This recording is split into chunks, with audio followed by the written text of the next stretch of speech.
93阅兵，金正恩来了有什么意涵？普大哥到了，他还不到吗？他都替普大哥两肋插刀了。中国向来最痛苦的是北部边界，所以从这个角度来看，对中国来讲，北部边界就是搞定状态。中国93阅兵式，26位元首出席，包括普丁、金正恩。中国最主要周边国家都来了，印度除外，也就是中国大陆在陆前已经没有什么主要敌人，所以中国大陆全球南方对抗西方，这个局势蛮清楚。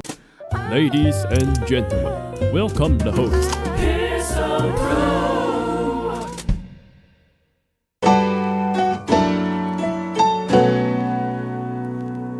中国最近忙着准备每10年一次盛大93阅兵式，今年是抗战胜利80周年，所以大家很期待。有26位元首将出席啊，日本只有前首相鸠山由纪夫有参加，全部参加的元首包括俄罗斯总统普丁、朝鲜劳动党总书记金正恩、柬埔寨国王西哈莫尼、越南国家主席梁强。不过越南的总书记苏林没有来，辽国人民革命党中央委员总书记宋伦西索里斯、印尼总统普拉博沃、马来西亚总理安华、文武国总统日勒苏赫、巴基斯坦总理夏利夫、尼泊尔总理奥利、马尔地夫总统穆伊祖、哈萨克总统托卡耶夫、乌兹别克总统尼尔季约耶夫，还有塔吉克总统拉赫蒙、白俄罗斯总统卢卡申科、亚拜塞兰总统阿利耶夫、亚美尼亚总理帕辛扬、伊朗总统佩泽西奇扬、刚果总统恩格索、辛巴威总统南加瓦。光是这个名单就知道最近中国在往哪里努力。中国最主要周边国家都来了，俄罗斯、中亚、南亚的几个大国，印度除外，再加上东南亚几个大国，欧亚大陆上面世界岛的中心，这几个都到了。也就是中国大陆在陆权上面已经没有什么主要敌人，都是友好国家了。还有欧洲国家手也伸进去了，欧洲国家如果不是普丁，很多都会去了，包括法国总统马克龙。所以普丁大概挡掉了1/2，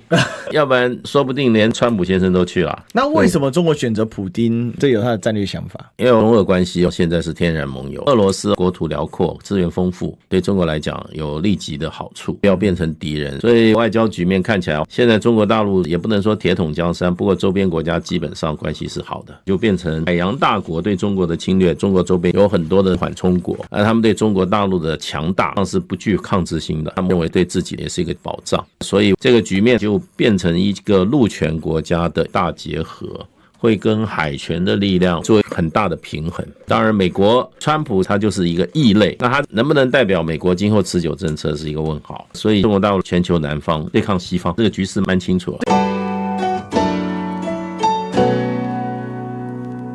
这个名单早上才开出来，我觉得地缘历史脉络是很清晰。长期以来，如果把中国边界分成3个主要段落，北部边界就从朝鲜、俄罗斯、蒙古到吉尔吉斯、塔吉克；南部边界从阿富汗、巴基斯坦、印度、尼泊尔、不丹、缅甸、辽国到越南；海上边界主要就是第一岛链，日韩台非。如果再往南一点，还有印尼、马来西亚。所以从这整个边界线段来看的话，其实中国向来最痛苦的是北部边界，从清代开始就是这样。中国到清朝以前都是亡于陆，不会亡于海，海上威胁也打不进来，国家太大了。海上威胁日本，可是到了朝鲜就停下来了。所以从这个角度来看，很惊奇的是中亚5国全部来，代表中国最近做中亚工作做得非常好。尤其哈萨克总统现在很明显，表面上对俄国还有一个基本的样子，但是实际上对俄国其实有一点离心离德的状态。他们也跟乌克兰一样，在去俄罗斯化，那要废俄文，恢复自己传统文字，只是没有迫害俄罗斯人。当然中亚国家是希望挟中治俄，因为俄罗斯跟他们还是绑了很多锁链，比如说经济军事上也有同盟，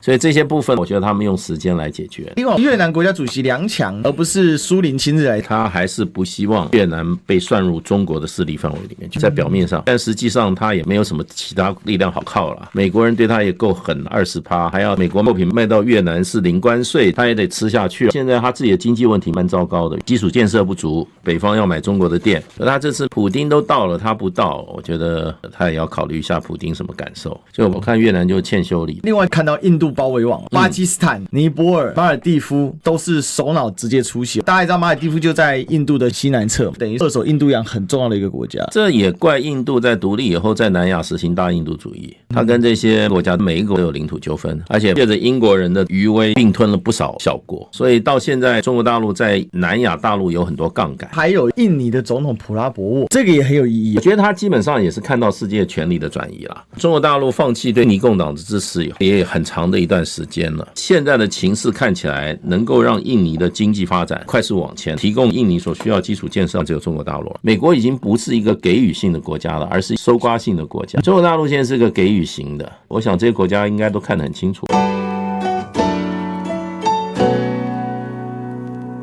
另外，金正恩来了有什么遗憾？普大哥到了，他还不到吗？他都替普大哥两肋插刀了，所以趁这个机会，他也要到国际政治上去露脸，对内对外对他个人的统治跟地位都很有帮助，所以这是一种政治大秀了。我想中国大陆的军事力量对这些国家领导人第一手看到，震撼力就很强。那中国历史上这个会盟，它就有很强的力量。我们中国是不称霸，可是中国也不要让人家小看自己，让这些小国倒来倒去没意思，就一次让你晓得跟大哥走是不会错的。另外，亚塞拜然、亚美尼亚这两个国家最近跟美国有一定程度的交流，可是他们这次也到了。这两个国家也是要增加他们的国际能见度。他们过去都是苏联的加盟共和国，可是俄罗斯不能搞定，让他的南高加索出现了权力真空，结果让美国的力量进去，对俄罗斯讲是外交上、安全上的一大漏洞跟挫败。那我想这两个国家也不想让俄罗斯觉得说他们是已经倒向美国了，所以在这个场合他还表示不会去跟地缘以外的国家，另外一方面也可以跟俄罗斯的关系重新拉回来。所以每个国家都是打自己算盘，都很有全球地缘政治的概念。再来塞尔维亚，这个很有意思。其实塞尔维亚到最近还是很动荡，不过看起来武器其实稳住阵脚了。还有当时中国大陆有驰援他们防空系统红旗10系列外销版。另外斯洛伐克总理菲佐大难不死，位置也慢慢做稳固了。他也是个老左，欧洲来的唯二的两个国家，他们基本上是比较亲俄，跟西欧主导的政治意识形态是站在一个对立面，而且都被西欧不管是地上还地下的力量搞得差点丢了性命。所以要对抗欧洲霸权主义，尤其是西欧支持中国大陆全球化的立场，就一定要来93大阅兵，所以就来啦。不要小看两个国家，一个是中欧，一个是比较接近中南欧，都有地缘政治上的重要性。我想这对中国大陆来讲建立了欧洲桥头堡，而且是可靠的。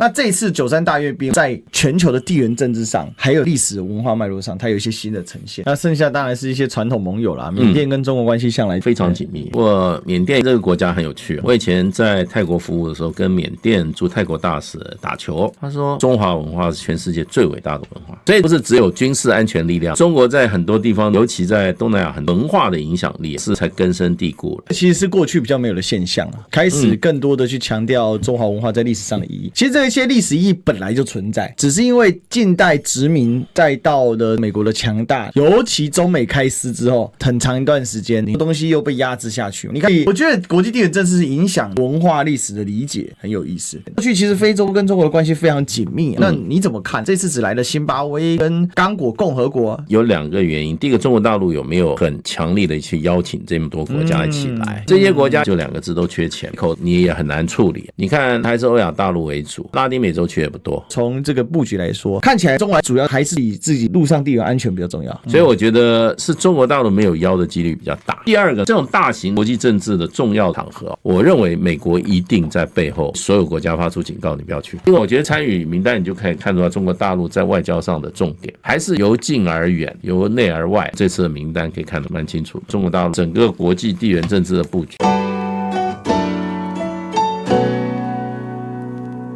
最近我看蒙古国接连的跟中国大陆进行联合演训，那当然是以反恐为名。他现在这个总统好像相对比较友滑。俄乌战争把美国跟欧洲基本上的资源跟他的注意力都吸取太多了。苏联刚刚瓦解的时候，很多国家对他有兴趣，加拿大、欧盟、日本、韩国，因为地缘政治也好，甚至联盟抗中的动机都蛮强的。那现在欧盟已经没有力量，没兴趣，美国也是玩几下跑掉了，加拿大也没有什么踪影了，剩下就韩国一些好色分子常去蒙古国，日本也没有什么大规模的进去蒙古投资了，再加上俄罗斯跟中国大陆一联手，蒙古已经没有什么第三邻国的可能性了，他自己经济搞不起来，政治上更无法有所作为了，所以我觉得这个总统走比较不反中的方式，是一种现实利益的考量吧，不会说他对中国大陆有什么样友好的观感。那蒙古事实上的话，他们反华的心态是根深蒂固的。我觉得也有历史情节了。蒙古的民族主义跟蒙古的意识形态化，这历史渊源，而且它长期跟中原的农业民族是处于对抗阶段的。那细数仇恨那太多了。蒙古来讲，它的独立主权还是会亡于中国，所以它对中国的芥蒂就比较深。那俄罗斯是主张它独立的，所以这个情况之下，它就会反中亲俄。现在蒙古对中国来讲，基本上它不驻军，对中国大陆就已经是很大的一个正面讯息了。你要知道，在中俄交恶的时候，苏联的大军是直接进在蒙古，蒙古从张家口进北京多近，所以一圈这样看下来，对中国来讲，基本上除了印度之外，都是搞定状态。